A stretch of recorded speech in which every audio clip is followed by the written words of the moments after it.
In a small, sunlit town by the sea, there lived a woman named Clara.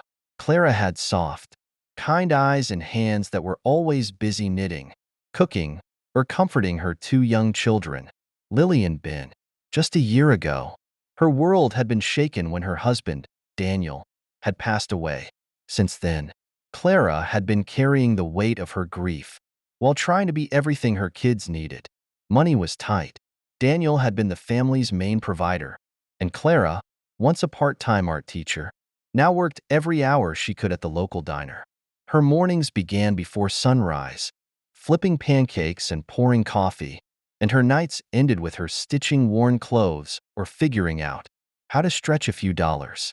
One chilly evening, after tucking Lily and Ben into bed, Clara pulled out an old box of fabric scraps. They were pieces of their life together. A corner of Daniel's favorite plaid shirt, a bit of the dress she'd worn on their anniversary, and patches from the kids' baby blankets.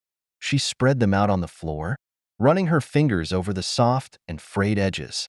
She decided then to make something a quilt. Not just any quilt, but one that told their story. First, the kids didn't understand why she was spending her little free time sewing. "Mom, can't you play with us instead?" Ben had asked one night, his big eyes pleading. Clara smiled and kissed his forehead. "I'm making something special for us, sweetheart.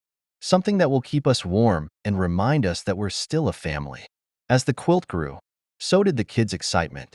They began picking out their favorite scraps and helping her sort colors.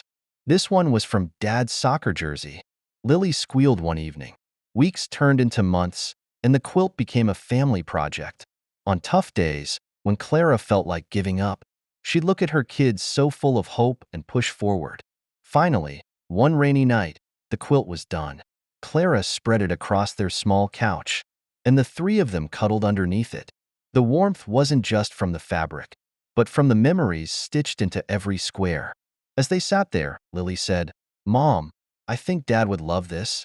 Clara hugged her kids tightly. "I think he would too. And you know what? He's always with us, just like this quilt will be."